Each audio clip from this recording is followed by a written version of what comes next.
Out beyond ideas of wrongdoing and right doing, there is a field. I'll meet you there.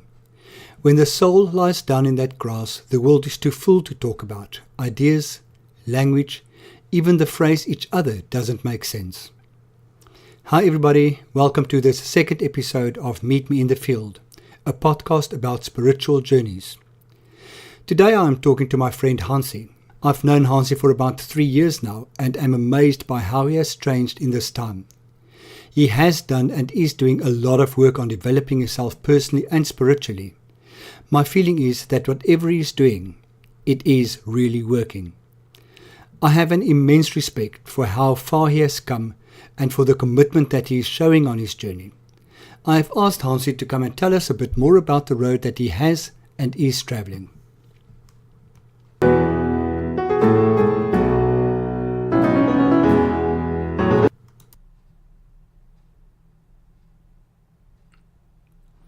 Hi Hansi, how are you doing? I'm good, thank you, Freddie. Thanks for having me. I'm very, very happy to have you here. Hansi, thank you for coming through. I want you to please share with us your journey in spirituality. As you know, this podcast is about our spiritual journeys, how we got where we are today, what happened, but mostly about our spiritual journeys. So you said you are well today. I'm very good, thanks, Freddie. That would have been a very loaded question for me around about 4 years ago. I do have a different take on it. I do live a spiritual life in that I try to live according to principles. I would say it's just a good energy. It's an energy that's caring. It could be the collective love. You know, sometimes I've seen it as kind of if you have a lot of birds, it's a flock. But you have a flock of birds and you see them and they kind of form a shape, like those many birds. And I sort of see it like that, this changing shape thing that kind of every now and then it dips into my life and I dip into like a spiritual realm. And the spiritual realm is no judgment. There's just acceptance of the moment, acceptance of where I'm at, acceptance of other people, tolerance, and a just basic direction in my life. So when I didn't have that, I was directionless. I was very much living in battle with the world around me, and I was fighting myself. I was in a very negative space. You know, I had a friend the other night tell me, he's known me for 20 years, and he told me that like I have changed so much, like from day to night. He said that his wife remarked to him that he's so positive. He's so positive always of late, and I found that spirituality gave that to me, because I try to wake up and meditate every morning. This morning I woke up and I had a bad dream, a very disturbing dream, and as I make my coffee, normally it's in a state of confusion, but I know that if I just quiet myself and connect, what I like to call just a higher power, then, you know, my thinking would go to a higher level, and I would be able to kind of cull all the negative thoughts that really just come from inside of me and from my insecurities. And as soon as I'm able to just become quiet, then I hear the birds, I hear the ocean, and I realize that I'm just sitting in a moment. You know, there's no threat to my immediate place where I'm at. Everything that is negative in my mind comes from me, and I find that to be spirituality, where I just find safety within the moment where I'm at, which I never had. I was always very fearful and anxious, which I still am. So right here, everything's okay. 5 minutes ago it wasn't, because I don't normally speak on podcasts. So, you know, I'm human. I live a human life, but I've heard it said that we live a spiritual life with a human body, something along those lines. And I like that. You know, I've heard it said that our bodies are just spacesuits for us to experience life. And you know, that's a leap for for most people, and certainly for me as well, to think about that. I like that idea, and the more I've tried the spiritual thing, I kind of think that everyone's born with the spirit, and we just live here temporary, and hopefully we move on. I couldn't know that for sure. That's why I try to just contain my thoughts into one day, or if I can, into one moment. So you don't anticipate or contemplate things like afterlife and things like that, or do you? Or does it not fit into this now moment type of thinking? I'm terrified of what's going to happen when I die. When you lay down your head. Yeah, when I, much less now, a while ago, I can remember thinking about it and just having this pang of fear go through me. You know, what will happen? But that has subsided. That's become much less. Okay. It's it's just one of those questions that it doesn't really help me to think about. I don't have the answers. The more I know that I don't have the answers, the more I realize, well, I make it hard for myself if one figures everything out. I'm trying to do the easy thing here. Spirituality is easy living. That's what I think. It's just taking the easy route. But it's also the road less traveled. It's also the hard route, and there are so many contradictions in this new life that I'm trying. Just so many, Yeah. I can't think of more now, but like one of those are, I had a hard life, and once I realized that, my life became easier. It's still hard, but it's also very easy now. It's like quantum physics almost. It's not for me to figure out. How old are you now? 38. You mentioned 4 years ago things changed for you. So did you grow up with the concept of spirituality? I grew up with the concept of religion. Organized religions and those Yes, type of dogma. Everything connected. Religion, school, parent, government, broadcast, propaganda, all of that. Basically just one entity. And did you feel connected with that? Did it resonate with you? Or did it change at any stage to move away from that to where you are now? Tell me a little bit about your connection with that dogma at that stage and your journey from there. I associated religion with getting into clothes I never get into on a Sunday. Going to a place very stuffily and not realizing why really we're doing all this, but knowing that this is the way it's been done. You have to do. This is not negotiable. This has to be done. This has to be done because everyone is watching. Everyone knows how many times we go to church. And that the whole family go to church together. It was like an event. It was one of the only events we did, did together. Did you manage to listen in church, to concentrate, to get the message? No, I mean the Dominis, I was so afraid of them. I could never tell you a word that they said. I disappeared into my own world. Yeah. And I don't know where I went, but I wasn't there. No, me neither. It just doesn't resonate with me at all. No, I do think maybe that's where my social anxiety started as well. I was very much aware of what I look like, of what the other people think of our family there, of maybe how I'm singing, and it wasn't, and it was a regular every Sunday thing. We missed a Sunday, and then guilt. The whole congregation saw that. Oh, they weren't there. And my mum is like, she's angry. She's like, oh, we're sliding. The family's losing the spiritual connection there was. But no, spirituality, I didn't see it as being a spiritual experience at all. It was very much just an authoritative.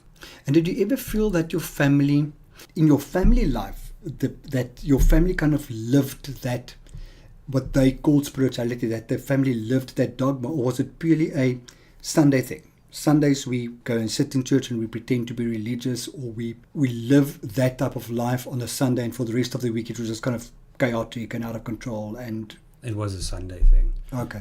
The formal thing was a Sunday thing, and then during the week it's more of the school thing of don't swear, don't do this. I mean, in school there was also, don't, like, Jesus is looking at you every day and you better behave. He sees everything. Just to illustrate how what was different, the discrepancy is my dad would go to church with us, But I remember vividly this one incident. I was very young, where he had a blowout with the dominee. The dominee was doing a house visit. My dad had a blowout with him about this 10%. You must give 10% of your earnings. My dad wasn't into that. The dominee left kind of in a huff from the house. It was a big thing. So you can see the difference there between what happens in the week and what happens on Sundays. Yeah. But it was really enmeshed in my whole life. There was kinderkrans on Fridays. It was very much in the school as well. There were other groups that you can go to. I mean, it was just a massive part of my life growing up. Was there any stage in your life where you either connected with with religion intensely, or where you completely moved away from it? There was a time when I changed. You could almost call it changed codes. Like I went to a different sport within the same religion. I went to the more charismatic. One of my friends took me to the charismatic church.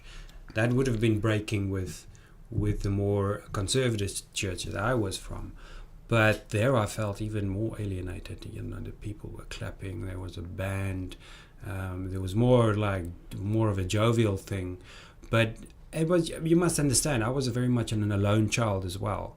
And none of these things broke through to me. In the charismatic church, they would like single you out and like, I feel there's someone here. It was, oh man, I just hoped I wasn't that someone who would have been chosen at any point.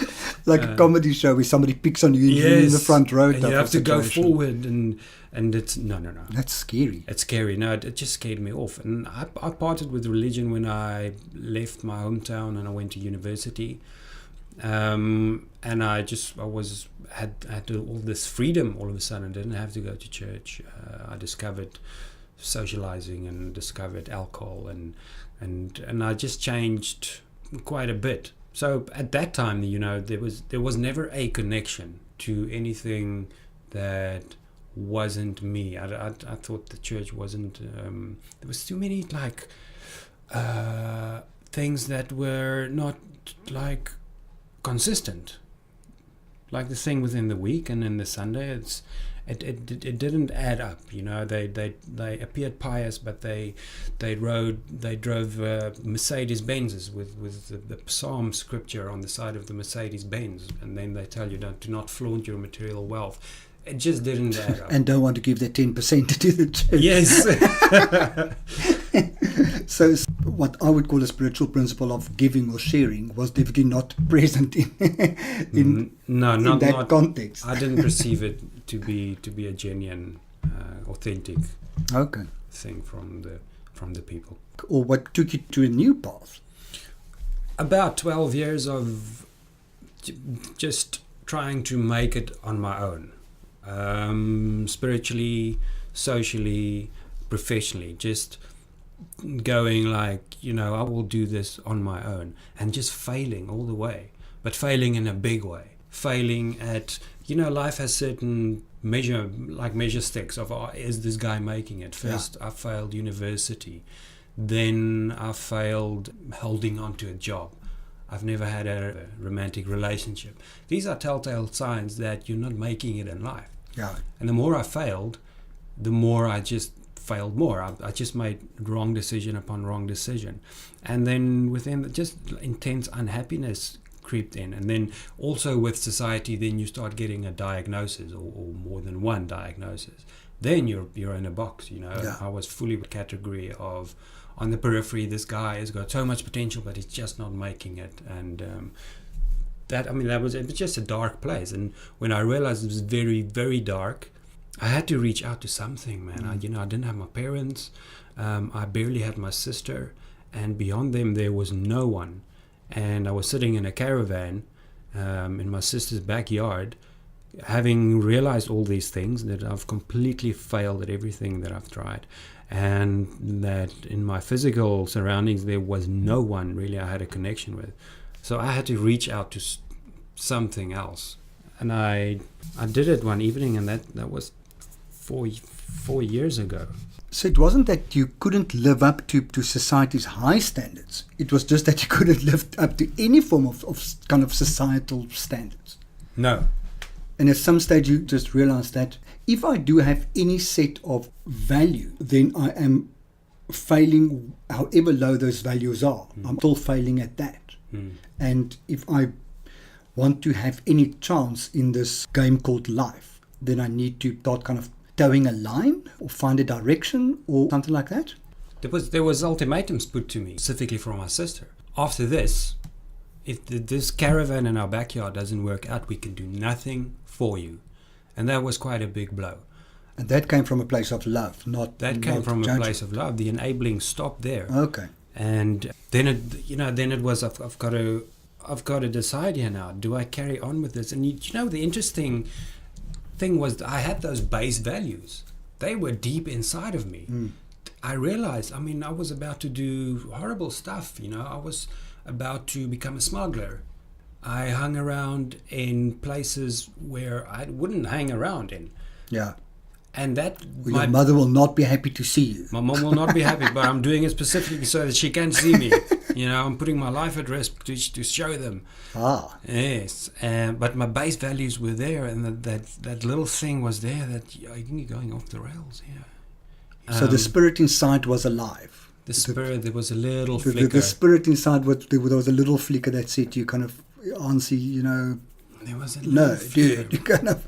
if I think back now, even in my most alone times within institutions or next to the road, just walking, there was a little thing that kept me alive. We all have the choice to commit suicide. It's a very simple thing, really, to do. It's everyone has that choice. Was it ever on the cards for you? Did you ever contemplate that? For long times. Is it? For long times. But I never went into action because it was always just, I made the resolve in my head.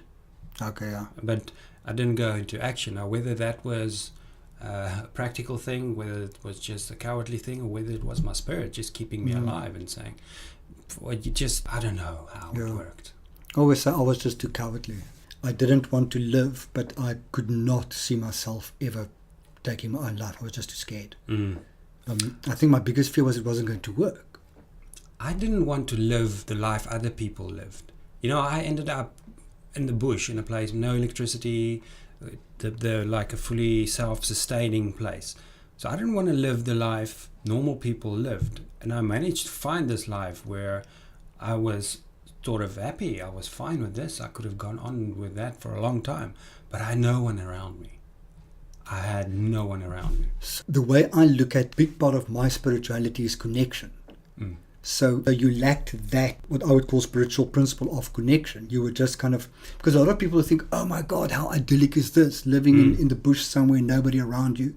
But we stay human beings. The human being is a packed animal. We need that connection. So part of what drove you to say, kind of, let's change my life was that lack of connection. I was looking after 4 dogs there. I got so annoyed with those dogs. I didn't want to feed them in the mornings. There was just dogs and animals I had to care for. I had no point to living, because I didn't love myself. I didn't have any love to give to anyone, and I was just living in a very bad space. The happiest times were me just sitting on a hill completely alone. But I just drifted away from real happiness. I kind of bluffed myself. I was in denial. And that connection thing with other humans, now that I'm starting to experience the opposite of that, wow, we are part of a good collective consciousness. If I step outside of that, I'm just out in the cold by my own choice. Yeah. There's no evil or something. It's just I chose not to be within the collective everything. It's society that, I started paying tax lately. And this principle of taking responsibility, and how does that feel? It feels wonderful. I'm part of the whole team effort here. Yeah. I drive on the roads that my tax affords. It's not perfect always, but it's there. Contributing member to society. Yes, and that to me is valuable. And it's the meaning thing. It's the being out of my own self. Because that was a lonely place. Define what spirituality is for you. Silence. Hearing the wind. When I go surfing, I normally go surfing from and being in front of the computer and all of the noise and everything and that in my head, and then I go surfing and I see the clouds come over like the Cape Peninsula. I'm very much a sky person. I love the sky. And I see how the wind and that, it's just a part of a bigger weather system. And that to me is stability. It becomes bigger than me. And it's not just me in front of the computer. This is just bigger than me, And if I can kind of tune out of how self-conscious I am and everything, I just realize, wow, I'm part of this. That to me is spirituality. So it's just basically becoming silent within myself and trying to just be part of everything that's around me. I'm part of you right now. I'm in your energy. I'm in your house, and that's connectedness again. So it's all about connectedness. So connected to bigger out there. You mentioned the sky, the wind. So nature sounds like part of what you would refer to as the spirit. The picture that I have in my head is of you on a surfboard in the sea. Mm. And the picture that I've got is you just being really content. Mm. For me, that's my picture of Hans's spirituality. And it's a beautiful picture. So even though you're in the picture in my head, you're alone, you're connected. You're connected to the surfboard, which is connected to the water, which is connected to the surface of the sea, which is connected to the whole world. It's just connectedness, and that's a beautiful picture. You're in a relationship at the moment. Yes. A real one. A real one, yes. with a lovely girl. I want to ask, how did that happen? But I'm afraid it could be very personal. If you're willing to share that part of the journey. Oh yes, it was. This was taking myself out of my comfort zone, and then every time I wanted to go back into old patterns. Old patterns being isolating, be on your own. Being like listening to the wrong voice. So spirituality for you is very definitely connection. When you're isolated, you are not spiritual. Connecting is spiritual. Yes, and to connect, I have to make myself vulnerable, and that was the difference. I had to become honest, and I've realized honesty it's a constant practice. I'm very dishonest in for instance, my partner bought me a shirt, and I look at this shirt and I love this. I love this shirt, baby. And when she brought it there, and this morning I realized I don't really like this shirt. It's ugly. I told her I'm not so sure about the shirt. And what did she say? She said, you could have just said no.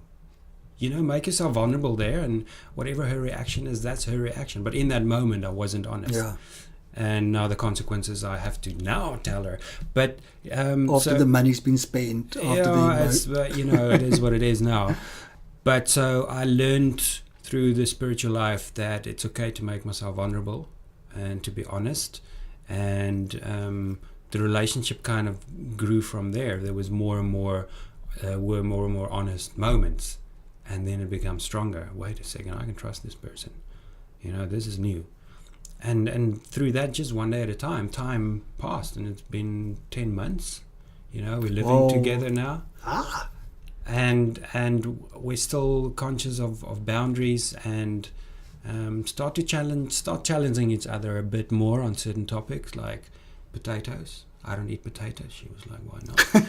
And the conversation. Faith like potatoes. Yeah. There's a book like that, isn't yes. And we had a robust discussion on potatoes, and it's good, because I'm challenging myself. I get a little bit. I don't know if she's right here. I should stand up for myself. but it's a process, and I'm learning more. And cool. More about that. Do you share a concept of spirituality? She's accommodating in terms of that. Whenever I read spiritual literature, she would grab it and have a definite look at it as well. She's open to it, and this is a kind of another like definition, if you will, of spirituality, whereby even if a person doesn't, to me, look like they live an active spiritual life, I can see they're spiritual. I can see how certain people are just more connected than others, even though they don't consciously practice it the way that I have to. Yeah. Because I was very disconnected. they have a spirituality about them, and she has that. Yeah. So that's something you can connect with, is her sense of spirituality. It might not be expressed in the same way as yours, but it's there, and with that you connect. Yeah, exactly. Just knowing what's wrong and right, knowing when I'm not standing up for myself, her ability to make herself vulnerable, to stand up for herself. I see that as spirituality. It's amazing how vulnerability is such a method of connection. I always say that for any relationship to grow, at some stage somebody needs to make themselves vulnerable to take that relationship to the next step. Because you run the risk of being ridiculed, being rejected, being abandoned. Maybe not abandoned, but definitely being rejected. But if you don't do that, the relationship is never going to grow. So vulnerability is definitely for me another part of my spirituality. Also, being honest or not. I mean, to acknowledge dishonesty is making yourself very, very vulnerable. Oh, yes. And honesty for me has become a significant part of spirituality. That's something I never had in my life. How do you marry? Oh, we're not there yet. We said we're going to wait. Oh, come on, make yourself vulnerable. Okay, then maybe 10 months isn't ready yet. How do you incorporate spirituality in your work, your professional life? Because a lot of times work does not equal spirituality. Earning a living, those type of things. How do you do it? Yeah, that is a tough one. I think the answer for me there is that I look at myself.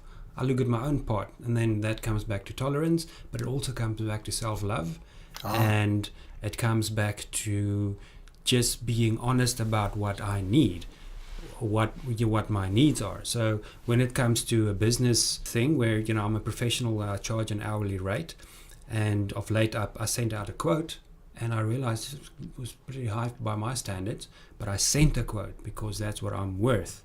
So there's honesty in that.